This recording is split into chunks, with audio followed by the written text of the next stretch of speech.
Hello दोस्तों, let's crack it में आप लोगों का स्वागत है। और इस वीडियो में डिस्कस करेंगे साइंस रिपोर्टर मैगजीन को, जो कि दिसंबर 2021 की है, जैसा कि आप यहाँ पर देख सकते हैं। मार्केट में मैगजीन 30 रुपये की मिलती है, बट इसकी पीडीएफ भी नीचे अवेलेबल कराई जा रही है। उसका टेलीग्राम चैनल का लिंक डिस्क्रिप्शन में आपको यहाँ पर मिल जाएगा, और वहाँ पर जाकर के आप इस पीडीएफ को डाउनलोड कर सकते हैं। और पिछले भी कुछ महीनों की पीडीएफ टेलीग्राम चैनल पर आपको मिल जाएंगी, जो कि और कहीं आपको नहीं मिलने वाली। ठीक है, क्लीन पीडीएफ होती हैं और डायरेक्ट परचेज होती हैं। ठीक है, तो इन सब चीज़ों के साथ हम यहाँ पर अपने काम की चीज़ें देखते हैं। कौन कौन से आर्टिकल्स हमारे काम के यहाँ पर निकलते हैं। लिमिटेड चीज़ें ही काम की हैं। अगर आप खुद से पढ़ने के लिए बैठ रहे हैं डाउनलोड करके, तो सेलेक्टेड चीज़ें ही पढ़ें। ठीक है, चलिए आगे चलते हैं। और ये आपको लाइक, शेयर और सब्सक्राइब यहाँ पर करना है। इसके बाद पहला यहाँ पर आर्टिकल आपको आता है। जो पीएम मोदी जी हैं हमारे, उन्होंने इंडियन स्पेस एसोसिएशन यहाँ पर लॉन्च किया। ठीक है, इंडियन स्पेस एसोसिएशन का जो मकसद है वो ये है कि हमारा जो इंडियन स्पेस प्रोग्राम है या फिर इंडिया का स्पेस सेक्टर है, उसमें प्राइवेट पार्टनरशिप को बहुत ज़्यादा बढ़ाना है और आत्मनिर्भर भारत की तरफ उसको लेकर के जाना है। यानी कि स्पेस से रिलेटेड जितने भी इक्विपमेंट हैं वो क्यों ना इंडिया में ही यहाँ पर बनने शुरू हों। ओके, तो targeting the next frontier for India's space programme, ये हमारी यहाँ पर मदद करने वाला है।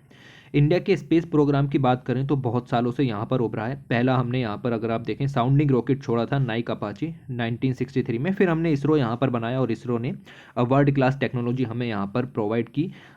होम के अंदर ही, ओके, इंडिया के अंदर ही वर्ल्ड क्लास फैसिलिटीज़ अवेलेबल कराई, और साथ ही साथ डेवलप किया प्रिसीजन लॉन्चिंग एक्सपर्टीज़। आज हमारे पास जो लॉन्चिंग व्हीकल्स हैं वो भी यहाँ पर अवेलेबल हैं, और लोअर कॉस्ट मिशंस भी यहाँ पर लॉन्च किए हैं, मून्स के लिए, मार्स के लिए। ठीक है, तो ये सब काम इसरो ने यहाँ पर किए हैं। इसरो की अगर हम सक्सेस को देखें, उसके एंडेव्योर को देखें, तो ये है कि इंडिया जो है वो अपनी एक पोजीशन कायम कर चुका है दुनिया की बड़ी स्पेस फॉरिंग नेशंस के बीच में। अब इंडिया भी अपना नाम यहाँ पर जोड़े हुए है। इसी के चलते the honourable PM Shri Narendra Modi recently heralded the next major transition, जो कि इंडिया के स्पेस प्रोग्राम के लिए सक्सेसफुल हो सकता है। उन्होंने लॉन्च किया इंडियन स्पेस एसोसिएशन, इसको कहते हैं ISPA। ठीक है, तो इंडियन स्पेस एसोसिएशन यहाँ पर लॉन्च किया गया। ये एक प्रीमियर इंडस्ट्री होगी, association of space and satellite companies. तो जितनी भी तरीके की स्पेस रिलेटेड कंपनीज हैं, प्राइवेट सेक्टर की हों या पब्लिक सेक्टर की हों, प्लस जितनी भी सैटेलाइट मैन्युफैक्चरिंग कंपनीज हैं, उन सभी का यहाँ पर मर्जर बना करके ये एक एसोसिएशन तैयार किया गया है। ठीक है, तो आप इस इमेज के अंदर भी देख सकते हैं कि कितने सारे लोगों की पार्टनरशिप देखने के लिए मिल रही है। This has an open upon space sector, इससे स्पेस सेक्टर को यहाँ पर आप फर्दर ओपन अप कर सकते हो, एक्सेलरेट कर सकते हो, एक्सपेंशन कर सकते हो इंडिया की स्पेस इंडस्ट्री का। एम कर सकते हो कि कंट्री जो है वो केवल आत्मनिर्भर ही ना बने, बल्कि स्पेस एरेना में ग्लोबल लीडर के रूप में उभर के आए, ग्लोबल प्लेयर के रूप में उभर करके आए। फाउंडिंग मेंबर्स की अगर हम बात करें, ISPA के फाउंडिंग मेंबर्स में इंक्लूड किए जाते हैं भारती एयरटेल, ओके, लार्सन एंड टूब्रो जैसी बड़ी मैन्युफैक्चरिंग कंपनीज आ जाएंगी, नेल्को है, वन वेब है, मैप माई इंडिया है, ऐसी बहुत सारी कंपनीज आपको यहाँ पर देखने के लिए मिलेंगी। तो ये एक एसोसिएशन है इन सारी कंपनीज का। The creation of ISPA is expected to give a further fillip to India's global space ambition. India के जो ग्लोबल स्पेस मिशंस हैं, एम्बिशंस हैं, उन सभी में यहाँ पर हमें इसकी जरिए सहायता मिलेगी। ये एक ऐसा इकोसिस्टम क्रिएट करेगा for global networking of Indian space agency. साथ ही साथ इंडिया को ब्रिंग करेगा in the critical and advance technologies, India को यहाँ पर मिलेगी। साथ साथ इन्वेस्टमेंट का भी प्रोविजन इसके अंदर है, क्योंकि ये सब जो प्राइवेट सेक्टर की कंपनीज हैं, इनकी मदद से काम किया जाएगा। ओके, साथ ही साथ ये इंडियन स्पेस एसोसिएशन वर्क करेगा in close coordination with in space के साथ। साथ ही साथ इसरो के साथ भी यहाँ पर मिलकर के काम किए जाएंगे, और इसके ज़रिए हम एक ऐसा स्पेस हब बनाएंगे, ऐसे इंक्यूबेटर्स तैयार करेंगे, ऐसे जो स्टार्टअप्स हैं जो कि स्पेस सेक्टर में कुछ ना कुछ कर रहे हैं, उन सभी का एक हब यहाँ पर तैयार करेंगे, जिससे होम ग्रोन टेक्नोलॉजी यहाँ पर बढ़ाई जा सके। ठीक है, तो ये सब चीज़ें आपको यहाँ पर समझना है। अगर हम इसरो की बात करें, the current size of global space economy इस समय $360 बिलियन के करीब यहाँ पर है। पूरी दुनिया की स्पेस इकोनॉमी लगभग $360 बिलियन के आसपास है। However India account for only 2% of the space economy with the potential to capture the 9% of global market share by 2030। अभी इंडिया सिर्फ 2% हिस्सेदार है, लेकिन 2030 तक 9% तक कर देने का हमारा टारगेट है। तो इस तरीके से हम ये जो नई एजेंसी यहाँ पर क्रिएट करी है, ये इस दिशा में एक कदम होगा। ये डाटा बहुत ही इंपॉर्टेंट है, इसको याद रखिएगा। ठीक है, तो इस तरीके से जो इंडियन स्पेस एसोसिएशन यहाँ पर तैयार किया है, मेक इन इंडिया को तो बूस्ट करेगा ही करेगा, साथ ही इंडिया को ग्लोबल स्टेज पर भी as a leading space agency nation के रूप में यहाँ पर आपको खड़ा करेगा। ओके, तो ये आर्टिकल आपका इस तरीके से आपको ये पढ़ना था। उसके बाद सबसे इम्पोर्टेंट आर्टिकल यहाँ पर आपको देखने के लिए मिलेगा। दिसंबर में जेम्स वेब स्पेस टेलीस्कोप यहाँ पर लॉन्च किया गया। बहुत ही खूबसूरत आर्टिकल है, आपको इसके बारे में पता होना चाहिए। कोई भी पीडीएफ कंपाइलेशन इतना डिटेल में इसको नहीं कवर करेगा जितना यहाँ पर ये कवर होने वाला है। लिखा हुआ है the largest I in the sky, कहने का मतलब ये है कि लार्जेस्ट सैटेलाइट स्काई के अंदर जो भी है वो आपका जेम्स वेब स्पेस टेलीस्कोप होगा। इसके जरिए हम जो सेलेस्टियल बॉडीज़ हैं उन सभी के बारे में जानकारी प्राप्त करेंगे। टेलीस्कोप का मतलब भी यही होता है कि हम इन चीज़ों को देखेंगे। द जेम्स वेब टेलीस्कोप जो है वो दिसंबर 2021 में लॉन्च हो चुका है। Okay, is the biggest and most expensive space telescope. इतना महंगा टेलीस्कोप आज तक नहीं बना जितना बड़ा ये और महंगा जितना ये है। ठीक है, ह्यूमंस ने खुद बनाया है और कोई तो बनाएगा ही नहीं। Is going to be become a successor of the most successful telescope. पहले हमारे पास था हबल स्पेस टेलीस्कोप, अब उसकी जो जीवन यात्रा है वो समाप्त हो चुकी है, तो उसकी जगह पर आएगा अब जेम्स वेब स्पेस टेलीस्कोप। ठीक है, तो ये पॉइंट आप यहाँ पर ध्यान में रखोगे। अब यहाँ पर हमारे लिए ईच एंड एवरी पॉइंट काम का यहाँ पर हो जाता है। अगर हम बात करें हबल स्पेस टेलीस्कोप की, तो बहुत सारी ब्यूटीफुल और इंसाइटफुल इमेजेस इसने जो है वो धरती पर भेजी हैं और उससे हमें आउटर स्पेस के बारे में काफ़ी कुछ जानने के लिए मिला है। अगर हम हबल स्पेस टेलीस्कोप की बात करें तो उसने हमारे सोलर सिस्टम के बारे में बताया, हमारी गैलेक्सी मिल्की वे के बारे में बताया, साथ ही साथ यूनिवर्स के कुछ ऐसे क्वेश्चंस थे जिन पर सवाल उठते थे उनके बारे में भी क्लैरिटी हमें प्रदान की। ठीक है, अगर हम हबल स्पेस टेलीस्कोप की डिस्कवरीज की बात करें तो कुछ ऐसे फोटोज़ भी यहाँ पर भेजे गए हैं जिसने एस्ट्रोनॉमी की दुनिया में एक इंटरेस्ट यहाँ पर जगाया है और साथ ही साथ एक ऐसी होप भी यहाँ पर जगाई है कि हम जो अर्थ का एवोल्यूशन है, जो यूनिवर्स का एवोल्यूशन है, जो कि 13.6 बिलियन ईयर्स अगो पहले हुआ था, उस सब के बारे में यहाँ पर पता कर सकें। ओके, तो इसकी कुछ एक लाइफ थी, हर एक सैटेलाइट की कुछ लाइफ होती है कि ये इतने साल तक काम करेगा। 1990s में इसको लॉन्च किया गया था और एक पर्टिकुलर लाइफ के लिए लॉन्च किया गया था, लेकिन अपनी लाइफ से भी ज़्यादा यहाँ पर ये टिका रहा और सर्विस दी। नासा का ये स्पेस शटल था और इस तरीके से इसने यहाँ पर वर्क किया। बट हबल स्पेस टेलीस्कोप की बात करें, इसने अपनी ज़िंदगी जी ली है। इसकी जो कुछ हमें इससे चाहिए था इसने प्रोवाइड किया। ठीक है, तो इसका लाइफ भी पूरी हो चुकी है और इससे ज़्यादा अगर हमने इसको खींचा तो स्पेस में भारी नुकसान होने के भी जो खतरे यहाँ पर बने रहते हैं, क्योंकि पार्ट्स जिस ड्यूरेशन के लिए बनाए गए थे अगर उस ड्यूरेशन के लिए नहीं रुके तो फिर ये दिक्कत हो जाती है। Okay, with advance in technology अब इसने अपनी लाइफ जी ली है। अब हमने इसको लॉन्च किया 1990s में, तो आप सोचिए कि वहाँ से लेकर के आज 2020-21 यहाँ पर है, ख़त्म हो गया, 2022 आ गया। ठीक है, तो कितने साल यहाँ पर हुए, नई नई टेक्नोलॉजीज़ यहाँ पर आई हैं, नए नए डिस्कशंस हुए हैं और जो हबल टेलीस्कोप के जरिए नई नई चीज़ें हमें पता लगी। Astronomers, scientific community, astrophysicist, cosmologist, इन सभी ने कुछ ना कुछ नया यहाँ पर जनरेट किया है। तो एडवांस नेक्स्ट जनरेशन यहाँ पर हो चुका है, तो इसके लिए अब हमें एक एडवांस टेलीस्कोप की ज़रूरत है और उस एडवांस टेलीस्कोप की हमारी जो नीड है उसको पूरा करेगा जेम्स वेब स्पेस टेलीस्कोप, जो कि दिसंबर 2021 में लॉन्च होगा। ठीक है, तो ये चीज़ आपको यहाँ पर पता होनी चाहिए।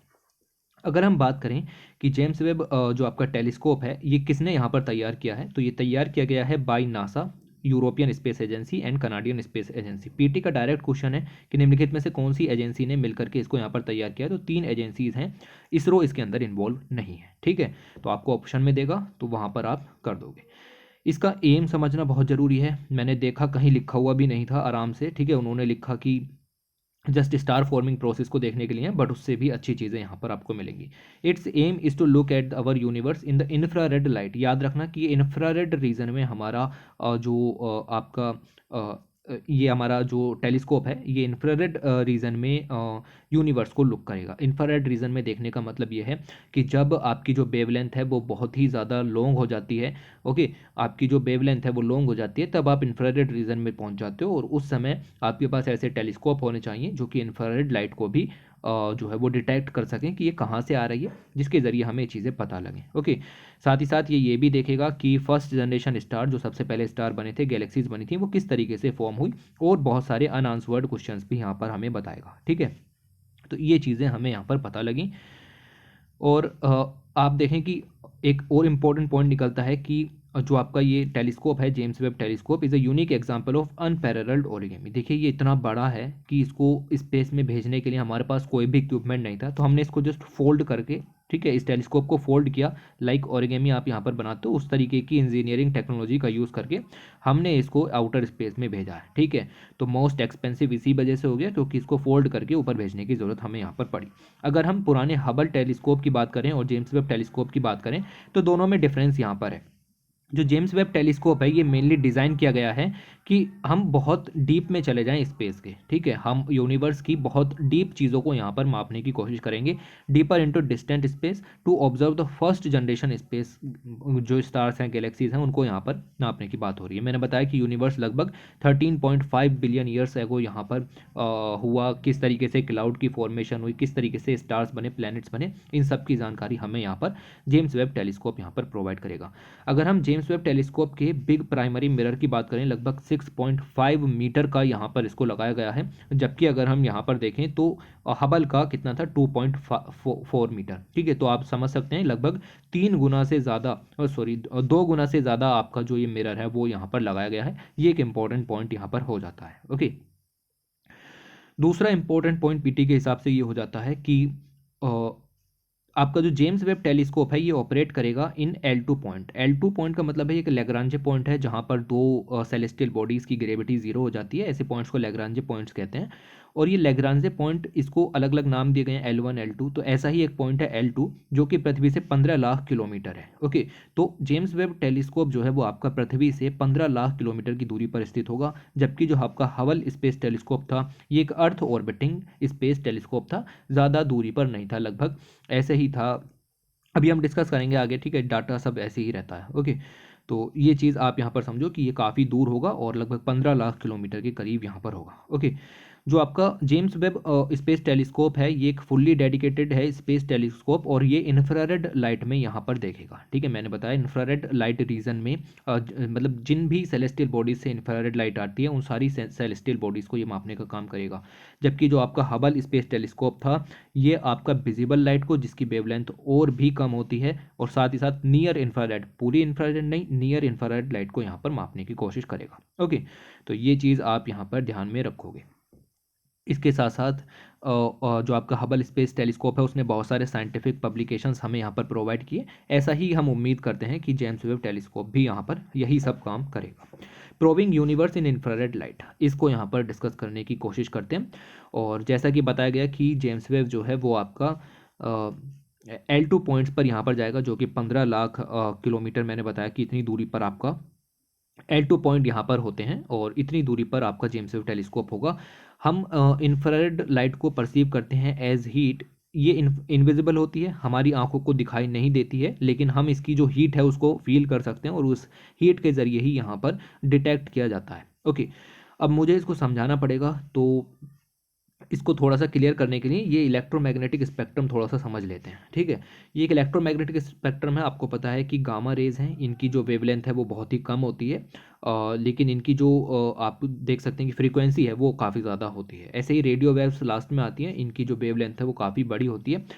एक बात हमने यहाँ पर पढ़ी है कि जैसे जैसे यूनिवर्स एक्सपेंड होता रहता है तो सेलेस्टियल बॉडीज़ के बीच की डिस्टेंस यहाँ पर बढ़ती रहती है। लाइक अर्थ है और पहले कोई ग्रह यहाँ पर था जो अर्ली यूनिवर्स में बना था, आज से लगभग हम 13.5 बिलियन ईयर्स एगो की बात करें तो ये इस तरीके की डिस्टेंस इनके बीच में थी।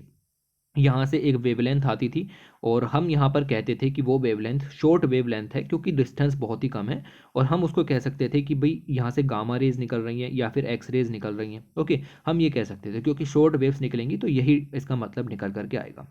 जब ये आपकी कह सकते हैं यूनिवर्स एक्सपेंड हुआ तो ये जो बॉडीज़ हैं ये पृथ्वी से दूर जाने लगी, और दूर जाने के साथ साथ इनकी डिस्टेंस जो है वो बड़ी हो गई, और ये वेवलेंथ जो है वो अपने आप में बड़ी हो गई।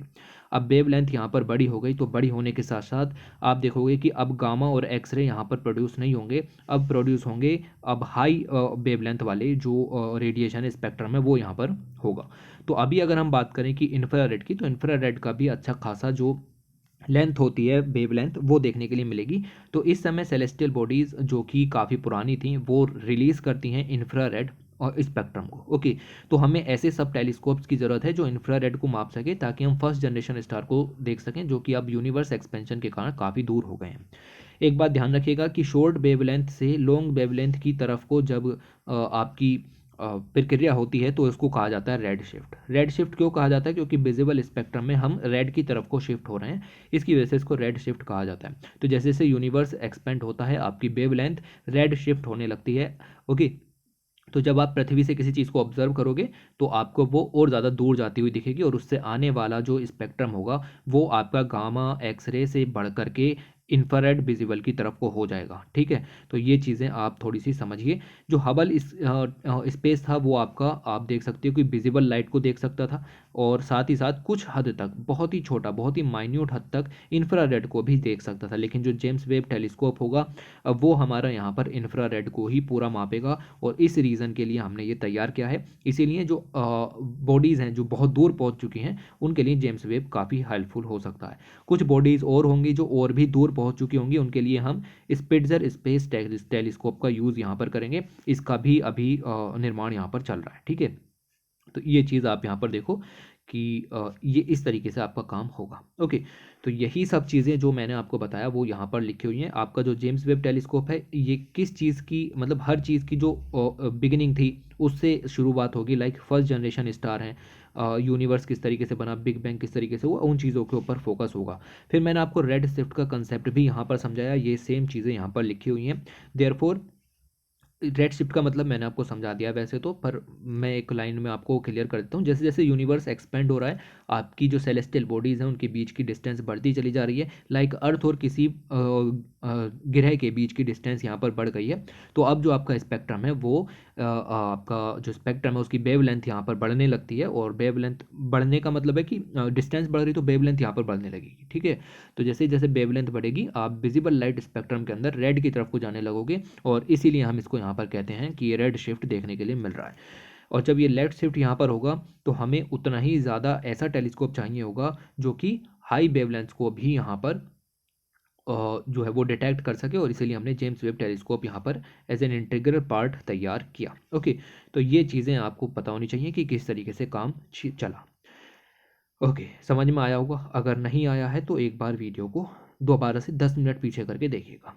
ओके, तो बार बार सेम चीज़ें लिखी हुई हैं कि ये आपका टेलीस्कोप है और इसके ज़रिए हमें पता लगेगा कि फर्स्ट जनरेशन स्टार कैसे बने, एवोल्यूशन ऑफ गैलेक्सीज किस तरीके से हुई, ब्लैक होल्स वगैरह के बारे में भी हमें पता लगेगा। ठीक है, तो ये चीज़ें, इसके बाद इसके कुछ मिरर्स की बात यहाँ पर की गई है। और मिरर्स की अगर हम बात करें तो to develop mirrors of a space based telescope we need special materials to counter the extremely harmful impact, कि जो मिरर है उस पर इम्पैक्ट ना पड़े और कोई भी तरीके की डिस्क्रिपेंसी देखने के लिए ना मिले जब हम डाटा को कलेक्ट कर रहे हो। ठीक है, तो इसके लिए बेरिलियम का जो मिरर है वो यहाँ पर तैयार किया गया है। It is not only a light metal, एक लाइट मेटल तो है ही, साथ ही इसके कुछ एडवांटेजेस भी हैं, और मिरर को लगाने के लिए ये बिल्कुल सही मेटल है। तो हमने इस मेटल का मिरर यहाँ पर तैयार किया है और उसको जेम्स वेब टेलीस्कोप के अंदर फिट किया है। ओके, इसके साथ साथ जेम्स वेब के अंदर एक सन शील्ड भी आपको देखने के लिए मिल जाएगी। और इसके अंदर ज़्यादा डिटेल में ना जाते हुए हमें ध्यान में रखना है कि जो सन है आपका उसकी हीट से कहीं ये आपका हर्ट ना हो, मतलब कोई इक्विपमेंट यहाँ पर ख़राब ना हो। साथ ही साथ जो आपकी फेंट लाइट है, जो बहुत दूर से यहाँ पर लाइट आ रही है, उसको एब्जॉर्ब करने के लिए, उसको डिटेक्ट करने के लिए, ऑब्जर्व करने के लिए यहाँ पर सन शील्ड यहाँ पर लगाई गई है। ठीक है, नाम से ही है सन शील्ड। ओके, तो ये चीज़ है। तो हीट सिग्नल्स हैं उन सभी को देखने के लिए, और कोल्ड एनवायरनमेंट यहाँ पर क्रिएट रहे, सन से यहाँ पर ज़्यादा हीट प्रोवाइड ना हो, क्योंकि काफ़ी दूरी पर यहाँ पर आपका स्पेस लगा, ये टेलीस्कोप लगा हुआ है 15 लाख किलोमीटर जैसा कि बताया गया। तो उससे कुछ हर्ट ना हो, इसीलिए ये सब चीज़ यहाँ पर की गई है। ओके, तो ये पॉइंट आप यहाँ पर ध्यान में रखोगे। लॉन्चिंग द टेलीस्कोप की बात अगर हम यहाँ पर करें तो पूरी दुनिया में ऐसा कोई भी लॉन्च व्हीकल नहीं है जो इसको लॉन्च कर सके, क्योंकि ये बहुत ही ज़्यादा बड़ा यहाँ पर इस पे टेलीस्कोप तैयार किया गया है, और इसका साइज़ जो है वो काफ़ी ज़्यादा बड़ा है। इसीलिए दुनिया में सिर्फ एकमात्र ऐसा लॉन्च व्हीकल है जिसका नाम है एरियन 5, जो कि यूरोपियन स्पेस एजेंसी का है, जो जिसने मिलकर के साथ में आपका टेलीस्कोप तैयार किया है, और ये सब मिलकर के इसको एरियन 5 के ज़रिए यहाँ पर लॉन्च करेंगे। Ariane 5 is not only one of the world's most reliable launch vehicle but also capable enough कि इसको डिलीवर किया जा सके in L2 point in space. Okay, ये पॉइंट आप यहाँ पर याद रखिएगा। अब ये एरियन 5 के अंदर भी फिट नहीं हो रहा था, तो इसको फोल्ड करके हमने इसके अंदर यहाँ पर रखा, उसको भी देखेंगे। अब यहाँ पर इनकी समरी दी गई है कि एक लार्जेस्ट है, मोस्ट एक्सपेंसिव सैटेलाइट है और 100 टाइम मोर पावरफुल है। आप देख सकते हो कि हबल टेलीस्कोप से 100 गुना ज़्यादा पावरफुल यहाँ पर आपको मिलेगा। ये आप देख सकते हैं कि ये एक्सट्रीमली बिग है और इसीलिए इसको फोल्ड करके इन द ओरिगेमी स्टाइल रखा गया है रॉकेट के अंदर। और जैसा कि आप देख सकते हैं ट्रांसफॉर्मर मूवी के अंदर दिखाया गया था कि जो गाड़ियां हैं वो आपकी खुल करके एक अच्छा खासा जो रोबोट है वो क्रिएट करती हैं। इस तरीके से ये भी स्पेस के अंदर जाएगा और खुल करके एक अच्छा खासा बड़ा टेलीस्कोप यहाँ पर क्रिएट करेगा। ओके, तो ये चीज़ें हैं। इसके अंदर 5 लेयर सनशील्ड लगी हुई है जो कि इसको सूरज से यहाँ पर बचाएगी, जो भी सूरज के रेडिएशन से उनसे यहाँ पर बचाएगी और इस तरीके से काम यहाँ पर चलेगा। ये आपका बताएगा कि 13.5 बिलियन ईयर्स एगो क्या हुआ था, किस तरीके से बिग बैंग हुआ और फर्स्ट गैलेक्सीज यहाँ पर तैयार हुई। ओके, ये सब चीज़ें आपको यहाँ पर पता लगेंगी। देखो यहाँ पर दिया गया है कि James Webb telescope 15 lakh kilometre की दूरी पर होगा अर्थ से, जबकि हबल जो टेलीस्कोप था वो आपका सिर्फ 560 किलोमीटर की दूरी पर ही था। ठीक है, तो डिस्टेंस देख सकते हो काफ़ी ज़्यादा यहाँ पर है। तो ये रही डिस्टेंस और ये हबल टेलीस्कोप देख सकते हो लगभग 570 दूरी पर था और पृथ्वी का जस्ट ऑर्बिट यहाँ पर कर रहा था, बहुत ही नियर था। ठीक है, लेकिन जो आपका वेव यहाँ पर होगा, जेम्स वेव यहाँ पर होगा, वो लगभग 1.5 मिलियन या फिर 15 लाख किलोमीटर यहाँ पर होगा। ठीक है, तो ये पॉइंट भी आप यहाँ पर ध्यान में रखो। मून की भी डिस्टेंस दिखाई जा सकती है। ये आपका जेम्स वेब टेलीस्कोप था। अब मिलते हैं नोबेल प्राइजेस से 2021 में दिए गए in physics, in chemistry and physiology और मेडिसिन के क्षेत्र में। यहाँ पर आपको 3 प्राइज जो हैं वो दिखाए गए हैं। तो हम उतना पढ़ेंगे जितना काम का हो सकता है। बाकी देखिए ये चीज़ें समझ में आने वाली नहीं है क्योंकि जो भी स्टडी इनके अंदर की गई है वो काफ़ी ज़्यादा कॉम्प्लेक्स हो जाती है। देखते हैं फिजिक्स के अंदर किस चीज़ के लिए यहाँ पर मिला है। तो फिजिक्स के अंदर इन्हें मिला, आप इनके नाम यहाँ पर देख सकते हैं और नाम को रटने की कोशिश करें, इसके अलावा कोई ऑप्शन नहीं है।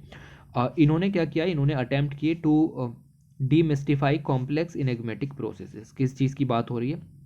ओके, फिजिक्स के अंदर अगर हम बात करें तो नोबेल प्राइज़ यहाँ पर मिला और इन्होंने प्रकृति के अंदर 2 बहुत ही इंपॉर्टेंट फिनोमिनाज होते हैं जिनको समझाने के लिए काम किया। ओके, पहला फिनोमिना ये था कि इन्होंने अर्थ के क्लाइमेट का एक फिजिकल मॉडल तैयार किया कि किस तरीके से ओवर द टाइम अर्थ का क्लाइमेट चेंज होगा। याद रखना इस चीज़ को। ओके, अब इन्होंने पहले से नापा 1991 से लेकर के और इन्होंने आगे का भी मॉडल यहाँ पर दिया, यानी कि फ्यूचर मॉडल पर भी यहाँ पर इन्होंने डिस्कस किया। इन्होंने बताया कि किस तरीके से आने वाले समय में जो अर्थ का क्लाइमेट है वो चेंज होगा। और ये बहुत ही एक इम्पॉर्टेंट स्टडी हो जाती है क्योंकि हम आज से ही इस मॉडल के ज़रिए ये प्रेडिक्ट कर सकते हैं कि टेम्परेचर कितना होने वाला है और हमें कौन कौन से मीजर्स अपनी पॉलिसीज़ के अंदर लेने चाहिए। ये हो गया इनका डिस्कशन। ठीक है, दूसरी जो डिस्कवरी हुई फिजिक्स के अंदर ही वो ये है कि for the discovery of the interplay of disorder and fluctuation in physical system from the atomic to planetary scale. Okay, इनका मतलब हम भी यहाँ पर समझना शुरू करते हैं। जो आपके ये साइंटिस्ट हैं जिनको ये चीज़ें देखने के लिए मिली, इनमें से एक हैं आपके शिव कुरा मनावे। ओके, और इन्होंने यहाँ पर डेमोन्स्ट्रेट किया कि किस तरीके से वातावरण के अंदर कार्बन डाइऑक्साइड का कंसंट्रेशन लगातार बढ़ रहा है, साथ ही साथ किस तरीके से जो टेम्परेचर यहाँ पर बढ़ रहा है अदर गैसेस के कारण। ओके, 1960s में इन्होंने डेवलपमेंट किया फिजिकल मॉडल्स का जो कि अर्थ के क्लाइमेट को यहाँ पर प्रिडिक्ट कर सकते हैं और ऐसा करने वाले पहले पर्सन ये यहाँ पर बने। ओके, और इन्होंने सन से आने वाले रेडिएशन को भी यहाँ पर एक्सप्लोर किया और बताया कि किस तरीके से वो अर्थ के एटमॉस्फेयर के द्वारा ट्रैप कर लिया जाता है, जिससे कि ग्लोबल वार्मिंग यहाँ पर बढ़ रही है और इसी की वजह से क्लाइमेट मॉडल्स यहाँ पर क्रिएट हुए। ये तो थी आपकी पहली स्टडी। ओके, इसके बाद और दूसरे यहाँ पर निकल के आए जिनका नाम है क्लॉस हेजलमैन। ओके, और इन्होंने एक मॉडल तैयार किया, इन्होंने वेदर और क्लाइमेट के बीच में यहाँ पर तैयार किया। ओके, इन्होंने कहा कि वेदर लगातार चेंज होती रहती है, इसलिए आपकी क्लाइमेट मॉडल भी लगातार चेंज होने चाहिए। Okay, he also developed method for identifying specific signals जो कि नेचुरल भी हो सकते हैं, साथ ही साथ ह्यूमन एक्टिविटीज़ के द्वारा भी हो सकते हैं। ऐसे सभी सिग्नल्स को भी इन्होंने इसके अंदर इंक्लूड किया कि उसका क्लाइमेट पर क्या असर पड़ेगा। His methods have been prove to that the increase temperature, atmosphere में जो टेम्परेचर इंक्रीज हो रहा है वो कार्बन डाइऑक्साइड के ह्यूमन इमिशन के कारण यहाँ पर हो रहा है। ठीक है, तो जो आपका इंसान है वो जिस तरीके से कार्बन डाइऑक्साइड और अदर गैसेस का इमिशन करता है उसकी वजह से ये चीज़ें हो रही हैं, साफ साफ इन्होंने अपनी स्टडी में बताई। तो अब जो लोग यहाँ पर कहते हैं कि climate change is not real, उनको यहाँ पर थोड़ा सा सावधान होना चाहिए, because climate change is real. Okay, ये चीज़ होनी चाहिए। उसके साथ साथ कंटेम्प्ररी क्लाइमेट मॉडल्स भी यहाँ पर तैयार होने शुरू हुए। इन्होंने, इनके साथियों ने और सब प्रोफेसर्स ने मिलकर के ये सब काम यहाँ पर किया। इन्होंने बताया कि एक ऐसा पावरफुल टूल तैयार किया गया जो कि एक क्लाइमेट मॉडल के रूप में ही जाना जाता है, जो कि आपको क्लाइमेट की अंडरस्टैंडिंग तो देगा ही देगा, साथ ही साथ आपको ये भी बताएगा कि क्लाइमेट चेंज ह्यूमन इंटरफेरेंस के कारण किस तरीके से हो रहा है। ओके, तो ये जो मॉडल्स हैं ये सारे के सारे मॉडल्स लॉ ऑफ फिजिक्स पर बेस हैं, जिसके लिए हम यहाँ पर कह रहे हैं कि फिजिकल सिस्टम और प्लेनेटरी स्केल्स के बीच में इन्होंने ये चीज़ें डिस्कस की हैं। थोड़ी सी टेक्निकल टर्म्स हो जाती हैं, लेकिन आपको जस्ट इसकी अंडरस्टैंडिंग लेनी है कि किस कारण से इनको यहाँ पर मॉडल जो प्राइस है वो यहाँ पर दिया गया है। ओके, तो ये चीज़ें हुई and have been developed the model, जिससे कि वेदर को भी प्रेडिक्ट किया जा सके, क्योंकि वेदर चेंज यहाँ पर होता रहता है। वेदर के अंदर अगर हम बात करें, टेम्परेचर आ जाता है, एटमॉस्फेरिक प्रेशर आ जाता है, जैसा कि आपने ज्योग्राफी में भी पढ़ा होगा, और इन सब के कारण किस तरीके से वेदर प्रेडिक्ट किया जाए ये चीज़ें भी देखी। इन्होंने देखा कि किस तरीके से ओशियन अफेक्ट होते हैं, लैंड अफेक्ट होती है, और इनका भी मॉडल यहाँ पर तैयार किया। Climate models are based upon the weathers calculation statics. तो हमें ये पता होना चाहिए ना कि अलग अलग तरीके के स्टेटिक्स, टेम्परेचर कितना रहेगा, एटमॉस्फेरिक प्रेशर कितना रहेगा, और उस हिसाब से क्लाइमेट चेंज किस तरीके से होगा। ये सब मॉडल यहाँ पर तैयार किए। उम्मीद करते हैं कि आप समझे होंगे, इससे ज़्यादा आपको पढ़ने की ज़रूरत नहीं है और ना ही आपको पढ़ना है। ठीक है, तो ये चीज़ ध्यान में रखो। अब एक एग्जाम्पल दिया गया जो कि बहुत ही सुंदर है। इन्होंने बताया, they can not tell us what the weather will be in Delhi's next year, but we can get some idea of how temperature और how much rainfall we are expecting on average in Delhi next year. हम दिल्ली के अंदर particular weather नहीं बता सकते कि एक exact weather कितना रहेगा इन मॉडल्स के ज़रिए, लेकिन हम इतना बता सकते हैं कि वेदर के अंदर जो कंडीशंस होती हैं लाइक टेम्परेचर या रेनफॉल की, हम उनको थोड़ा थोड़ा बता सकते हैं, और वो भी सम आइडिया हम यहाँ पर गैदर कर सकते हैं। इतना ही काफ़ी है। इसके अंदर अगली बार और ज़्यादा स्टडीज़ होंगी, तो ये प्रोत्साहन देखने के लिए मिलेगा। ओके, ये चीज़ हो गई। ये दो वैज्ञानिक हैं जिन्हें केमिस्ट्री के क्षेत्र में नोबेल प्राइज़ दिया गया, और इनमें से एक हैं बेंजामिन लिस्ट और दूसरे हैं David W C MacMillan. Okay, तो इन्हें क्यों मिला है भाई केमिस्ट्री में नोबेल प्राइज़, तो इसको भी यहाँ पर देख लेते हैं। जस्ट वन स्लाइड आपको यहाँ पर याद रखनी है। देखिए, केमिस्ट्री के अंदर अगर हम बात करें तो बहुत सारी रिएक्शंस यहाँ पर होती हैं। उन रिएक्शंस की गति को बढ़ाने के लिए हम रिएक्शंस के बीच में एक पदार्थ को यूज़ करते हैं जिसको हम कहते हैं कैटलिस्ट। ओके, हम कैटलिस्ट को यूज़ यहाँ पर करते हैं। तो किसी भी केमिकल रिएक्शन की स्पीड को बढ़ाने के लिए कैटलिस्ट का यूज़ यहाँ पर किया जाता है। ओके, और ये जो कैटलिस्ट हैं ये आपकी रिएक्शन की स्पीड को बढ़ा देते हैं, लेकिन खुद अनचेंज रहते हैं, remain unchanged in the end of the process. जैसा आपने इनको डाला था वैसे के वैसे ही ये वापस आ जाते हैं। ओके, कॉमनली सिर्फ दो ही तरीके के कैटलिस्ट यहाँ पर प्रेजेंट थे। या तो आप मेटल्स का यूज़ कीजिए, मेटल्स कई सारी हो सकती हैं लाइक निकल वगैरह। ओके, या फिर आप एंजाइम्स का यूज़ यहाँ पर कीजिए। ओके, तो इन सब के ज़रिए आपका ये दो ही तरीके के कैटलिस्ट मौजूद थे। इन दो तरीके के कैटलिस्ट के ज़रिए आपको अपनी जो केमिकल रिएक्शन है वो यहाँ पर करनी है। ओके, इसके बाद इन्होंने क्या किया, इन्होंने एक तीसरे तरीके का कैटलिस्ट यहाँ पर तैयार किया। तीसरे तरीका का कैटलिस्ट, उसका नाम है एसिमेट्रिकल ओरेगोनो कैटलिस्ट। ओके, तो याद रखना, आपसे क्वेश्चन इस तरीके से पूछा जा सकता है कि which of the following works as a catalyst in a chemical reaction. Okay, आपको तीन ऑप्शन दे देगा, चार ऑप्शन दे देगा।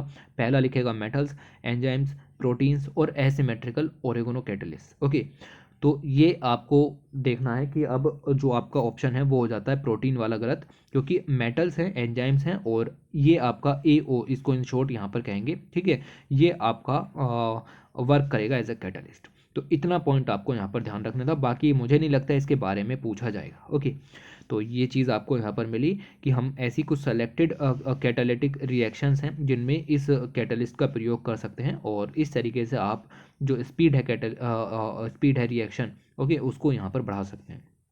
तो इसीलिए इनको यहाँ पर ये चीज़ देखने के लिए मिली।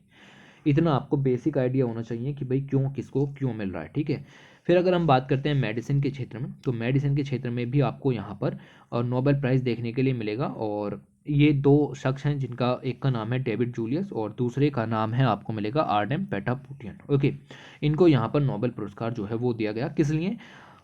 इन्होंने जो मिस्ट्री थी behind the sense of touch and heat उसको यहाँ पर डिस्कवर किया। ओके, तो देखते हैं कि क्या चीज़ें यहाँ पर हैं। आपको पता है कि 5 सेंसेस यहाँ पर होते हैं बॉडी के अंदर, sightening, hearing, smell, taste and touch. हमें बहुत कुछ पता है about the sightening, hearing, smelling, taste, लेकिन हमें टच के बारे में ज़्यादा कुछ नहीं पता। ओके, आप देखते हैं आंखों के ज़रिए, आप सुनते हैं कानों के ज़रिए, टेस्ट करते हैं टंग के ज़रिए और आप स्मेल करते हैं नोज़ के ज़रिए। But the fifth classical sense यानी कि टच, उसको डिस्क्राइब करने के लिए मतलब आप अपनी होल बॉडी का यूज़ यहाँ पर कर सकते हैं, लेकिन जब आप उसको टच करते हैं तो आप सिर्फ एक फिंगर टिप का यूज़ यहाँ पर करते हैं। ठीक है, तो ये चीज़ आप यहाँ पर समझिए कि एक फिंगर टिप के ज़रिए आपकी पूरी बॉडी किस तरीके से मैं यहाँ पर कह सकता हूँ कि सेंस कर पाती है किसी भी चीज़ को, और उसके लिए यहाँ पर इनको ये प्राइज़ दिया गया। ओके, तो इसके अंदर टेक्निकल चीज़ें आ जाती हैं, वो आपको जानने की ज़रूरत नहीं है, बिकॉज आपसे जनरल साइंस यहाँ पर पूछी जाएगी और आपसे पूछा जा सकता है कि किन किन लोगों को ये मिला है। ठीक है,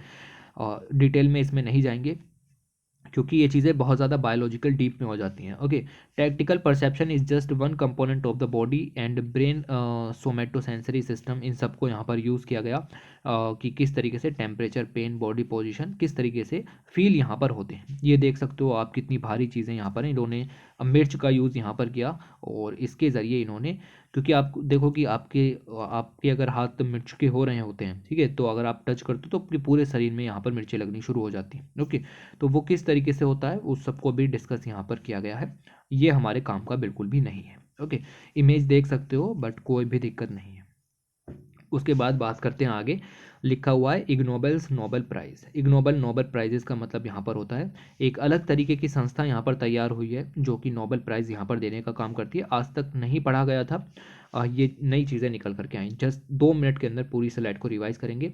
हर साल सितंबर में इग्नोबेल नोबेल प्राइज़ यहाँ पर दिए जाते हैं और आप देख सकते हो कि पॉइंट याद रखना कि हर साल सितंबर के महीने में प्राइज़ यहाँ पर दिए जाते हैं।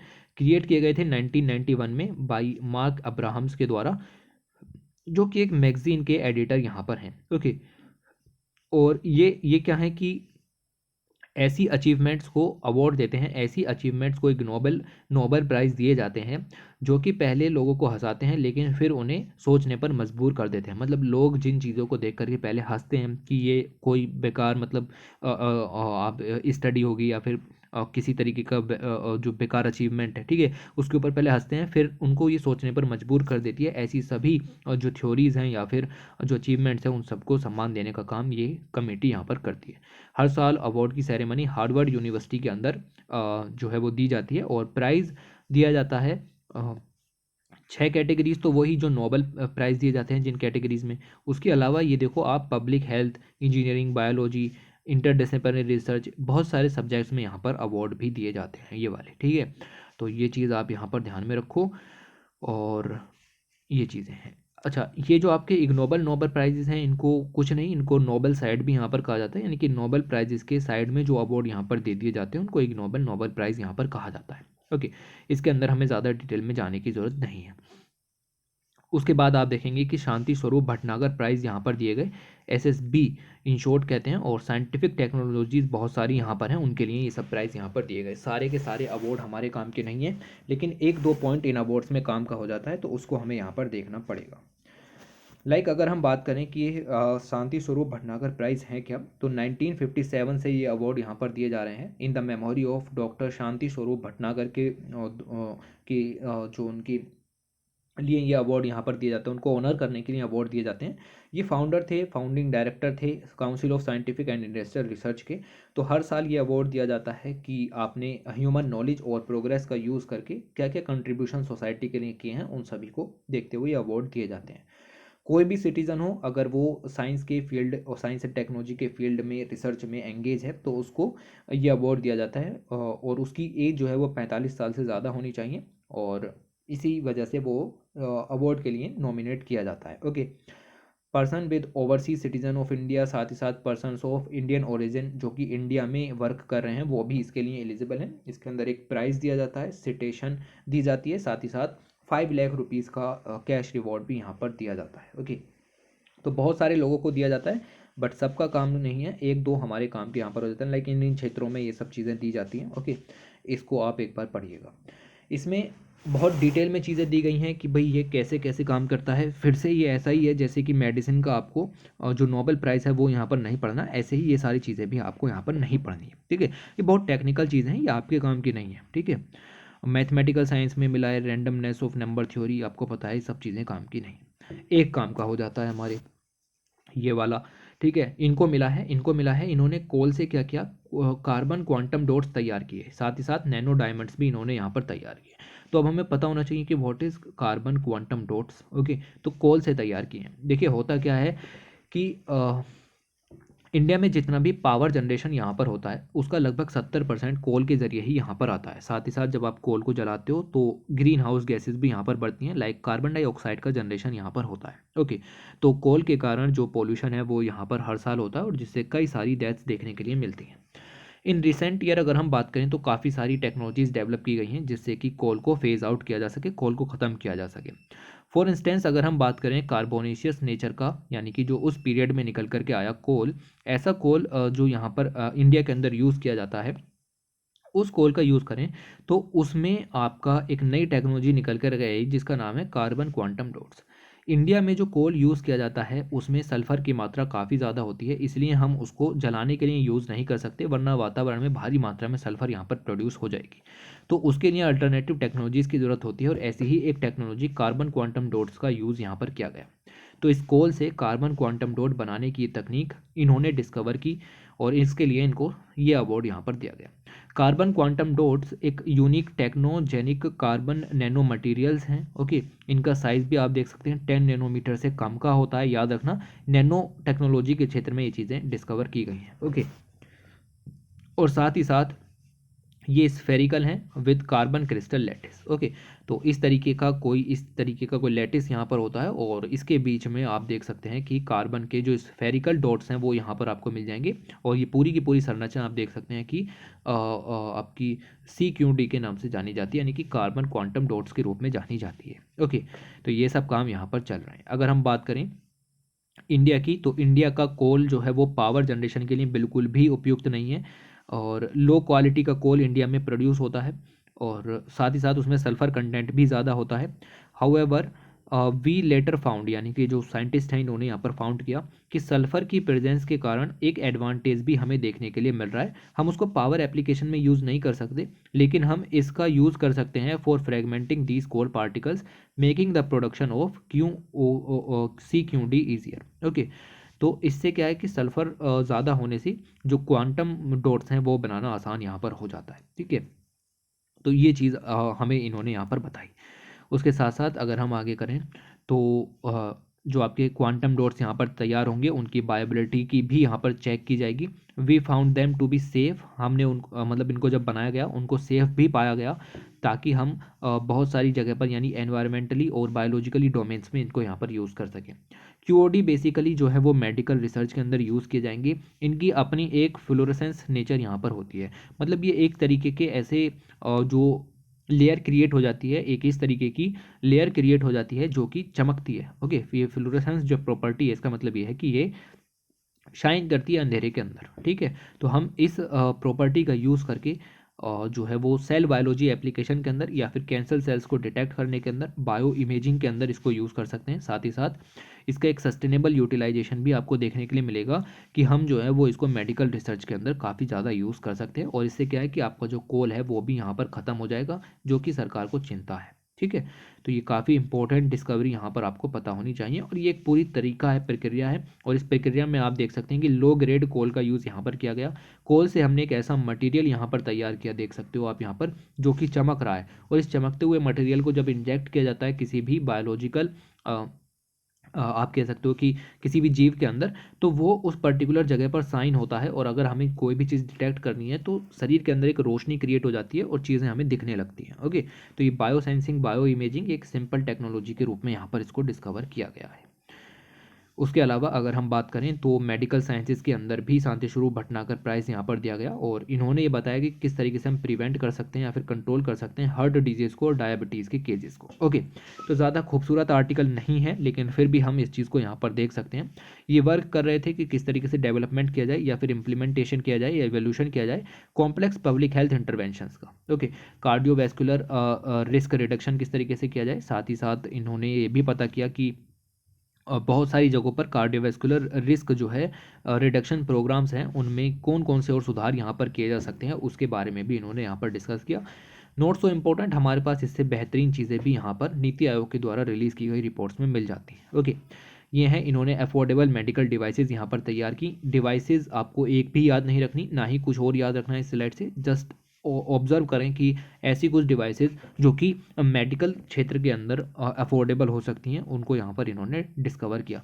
लाइक आप देख सकते हैं कि स्मार्ट सेंस नाम की डिवाइस है और ये अफोर्डेबल है, पोर्टेबल ब्लड इलेक्ट्रोलाइट एनालाइजर है, साथ ही साथ इसके अंदर इंटीग्रेट ब्लड प्लाज्मा सेंट्रीफ्यूज भी लगा हुआ है। रटना नहीं है कुछ भी इसमें से, ठीक है, एक भी डिवाइस आपके काम की नहीं है।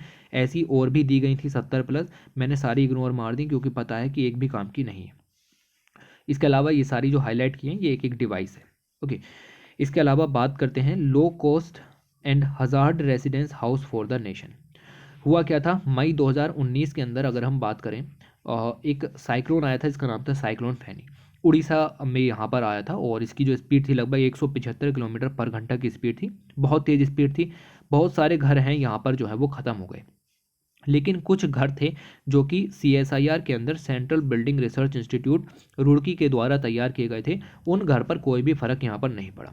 तो जो ऐसे घर थे उन घरों को यहाँ पर कहा जाता है डिज़ास्टर रेजिस्टेंस हाउसेस। ठीक है, तो ये टर्म यहाँ पर याद रखो और ऐसी चीज़ें यहाँ पर यूज़ करने की कोशिश करो। डिज़ास्टर रेजिस्टेंस हाउसेज यहाँ पर हमने तैयार किए।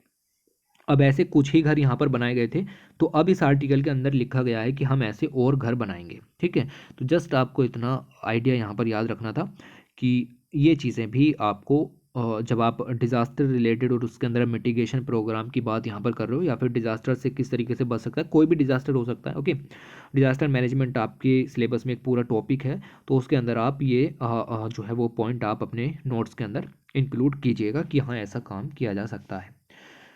इसके अंदर अगर हम बात करें घर वर वगैरह यहाँ पर बनाए जाएंगे, तो इसके अंदर लोकल मटेरियल का यूज़ यहाँ पर किया जाएगा, जो भी वहाँ पर अवेलेबल होगा। Local materials were utilise to the maximum extents in construction के अंदर आप देखें तो जो लोकल मटेरियल है वो यहाँ पर यूज़ किए गए थे, ताकि जो इकोनॉमी है उसका भी फ़ायदा यहाँ पर उठाया जा सके, जो लोकल सोसाइटी है उसकी एक्सेप्टेबिलिटी को भी ध्यान में रखा जा सके और लोकल जो लोग हैं उनको एम्प्लॉयमेंट भी हाथों हाथ ही प्रोवाइड हो जाए। ओके, साथ ही साथ आपको पता है कि अर्थक्वेक के भी अलग अलग जोन्स होते हैं, तो ऐसे जितने भी जोन हैं, लो जोन है या फिर मॉडरेट इंटेंसिटी जोन है, उनको हाई विंड से प्रोटेक्ट रखना है। ठीक है, ऐसे जितने भी जोन हैं, ओके, उस सब के लिए जो वॉल्स हैं आपकी घर की जो वॉल्स हैं, ऐसे जितने भी डिजास्टर रेजिडेंस हाउस हैं उनकी जितनी भी वॉल्स हैं उनमें हम यूज़ कर सकते हैं RC plinth, lintel, roof and gable bands. इन सब का यूज़ करके हम जो दीवार है उनको यहाँ पर मजबूत बना सकते हैं। Where RC bands are not possible, bamboo और टिम्बर बैंड्स में be use with secure connection at corners and junctions. तो कॉर्नर्स और जंक्शंस पे आप इनको यूज़ कर सकते हो। ये अलग हो गई, आपको हाउसिंग टेक्नोलॉजी के अंदर नहीं जाना, आपको जस्ट इतना समझना है कि इस टेक्नोलॉजी का यूज़ करके हम डिजास्टर से कुछ हद तक लड़ सकते हैं। ठीक है, तो ये लो कॉस्ट भी है और हज़ार्ड रेजिस्टेंस भी है। ऐसे हाउसेज ही हमें यहाँ पर तैयार करने हैं अगर हमें डिजास्टर से लड़ना है। तो जब डिजास्टर मैनेजमेंट की बात कर रहे हो तो इस पॉइंट को इंक्लूड कीजिएगा।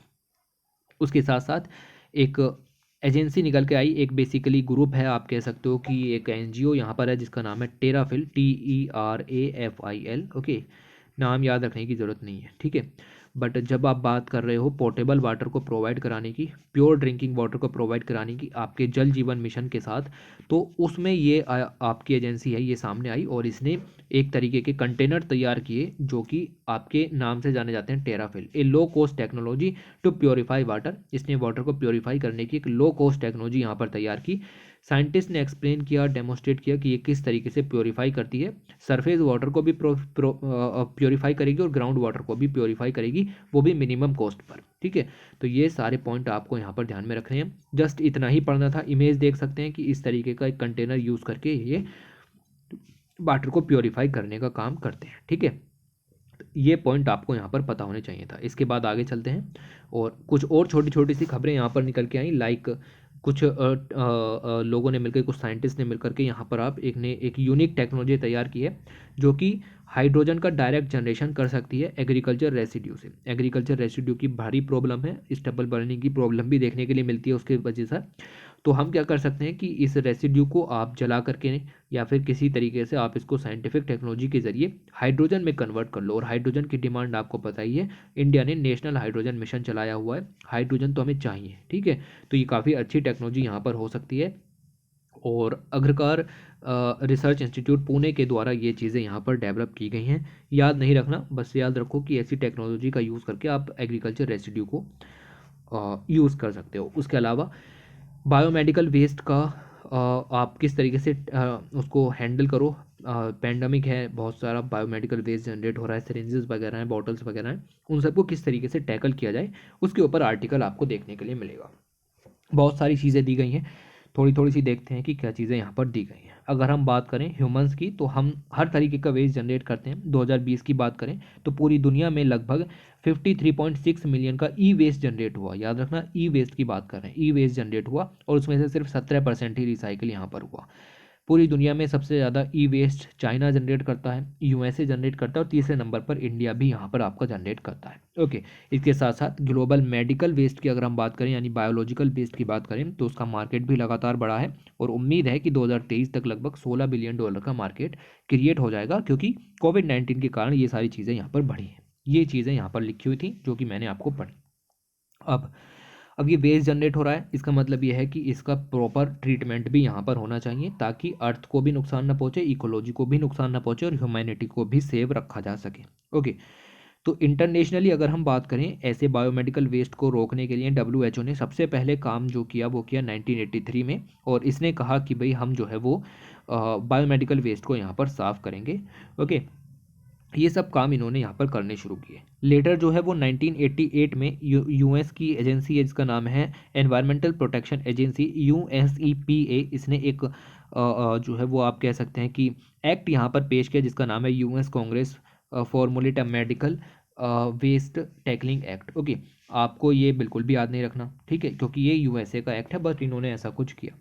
ठीक है, तो ये एक्ट यहाँ पर आया, मेडिकल वेस्ट ट्रैकिंग एक्ट, और इसके ज़रिए जो ट्रैकिंग यहाँ पर की जाने लगी कि बायोमेडिकल वेस्ट की ट्रैक होना चाहिए, डिस्पोजल रिकॉर्ड्स होने चाहिए और उसका हर एक जो रिकॉर्ड है वो हमारे पास होना चाहिए। ओके, तो ये सब काम इस तरीके से हुए। धीरे धीरे जो है वो आपका बायोमेडिकल वेस्ट इतना ज़्यादा बढ़ गया कि जो आपकी डेवलप्ड कंट्रीज़ थी वो अपना बायोमेडिकल वेस्ट किसी और कंट्रीज़ में यहाँ पर डंप करने लगे। लाइक जितनी भी डेवलप्ड कंट्रीज़ हैं वो अफ्रीका के अंदर या फिर इंडिया, श्रीलंका, इन जैसे कंट्रीज़ के अंदर बायोमेडिकल वेस्ट को दूसरी जगहों पर डंप करने लगे। इसी चक्कर में 1989 के अंदर बासल कन्वेंशन साइन की गई, जो कि स्विट्ज़रलैंड के अंदर बासल में जगह है, वहाँ पर ये साइन की गई। और इसके अंदर जो ट्रांस बाउंड्री मूवमेंट है बायोलॉजिकल हजार्डस वेस्ट का, उसको बंद किया गया कि भाई कोई भी कंट्री किसी दूसरी डेवलपिंग कंट्री के अंदर किसी भी तरीके का वेस्ट को डंप यहाँ पर नहीं करेगी, ठीक है। तो लाइक अफ्रीका जैसी कंट्रीज़ में ये सब काम होते थे और वहाँ पर टॉक्सिक वेस्ट को डिस्पोजल किया जाता था, लेकिन ये चीज़ें अब बंद कर दी गई। ओके, तो ये बासल कन्वेंशन याद रखिएगा, transboundary hazardous biowaste movement से रिलेटेड यहाँ पर है। ओके, तो ये चीज़ आप थोड़ी सी यहाँ पर ध्यान में रखिएगा। इसके अंदर बासल कन्वेंशन के अंदर कुछ प्रोविजंस भी यहाँ पर हैं। साइन की गई थी 89 में, फोर्स में आई इन 1992 में, और इसके अंदर सीधे सीधे लिखा हुआ है कि जितना भी हजार्डस वेस्ट का जनरेशन है, पहली बात तो उसको ही यहाँ पर कम करना है, और साथ ही साथ जो एनवायरमेंटली साउंड मैनेजमेंट है वो भी यहाँ पर करना है। ट्रांस बाउंड्री मूवमेंट पर रेस्ट्रिक्शंस लगा दी गई। अब कोई कंट्री किसी दूसरी कंट्री में जा करके बायोमेडिकल वेस्ट को डंप नहीं करेगा।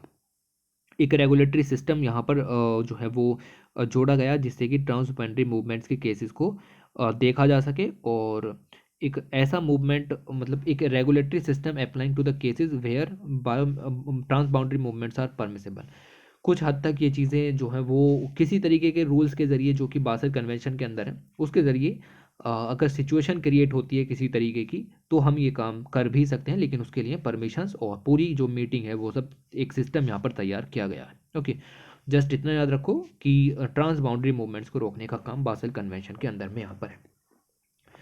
इंडिया की बात करें, इंडिया फाउंडिंग मेंबर्स है यूनाइटेड नेशंस का, और इसीलिए हमने बासल कन्वेंशन को साइन किया हुआ है। इंडिया के कॉन्स्टिट्यूशन के अंदर अगर हम देखें आर्टिकल 21 है, जिसके अंदर एक क्लीन एनवायरनमेंट को एक बेसिक ह्यूमन राइट डिफाइन किया गया है। साथ ही साथ स्टेट का भी एक लक्ष्य बनता है डायरेक्टिव प्रिंसिपल्स के अंदर अंडर आर्टिकल 48A। और स्टेट का ये मकसद है, स्टेट का ये फ़र्ज़ बनता है कि अपने देश के लोगों को एक सेफ एनवायरनमेंट प्रोवाइड यहाँ पर करे। ओके, इसके अलावा बहुत सारी चीज़ें हैं, लाइक आर्टिकल 47 है डीपीएसपी के अंदर, और पब्लिक हेल्थ को सिक्योर रखने की बात है। आर्टिकल 48A 47 इन सब के ज़रिए जो हजार्डस बायोमेडिकल वेस्ट है वो प्रायोरिटी बनती है कि सरकार उसके लिए कुछ यहाँ पर करे। ओके, तो ये कुछ आर्टिकल्स हैं, कॉन्स्टिट्यूशनल प्रोविजंस हैं, जिनके ज़रिए बायोमेडिकल वेस्ट को यहाँ पर रिड्यूस करना है, और ये आपका जो स्टेट है उसकी पॉलिसी के अंदर ये चीज़ें होनी चाहिए ताकि एक सिक्योर एनवायरनमेंट प्रोवाइड किया जा सके।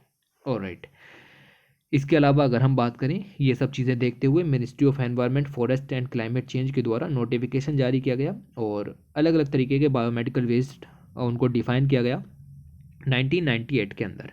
किस तरीके से बायोमेडिकल वेस्ट का मैनेजमेंट होगा, हैंडलिंग होगी, वो सारे रूल्स यहाँ पर जो है वो जनरेट किए गए। साथ ही साथ कुछ मॉडिफिकेशंस भी रूल्स के अंदर लागू की गई और ये सब काम यहाँ पर किए गए। 2016 में रूल्स के अंदर और ज़्यादा मॉडिफिकेशंस यहाँ पर किए गए, और रूल्स को मॉडिफाई करने के बाद जितने भी पॉइंट यहाँ पर लिखे हुए हैं वो सारे के सारे पॉइंट लागू कर दिए गए।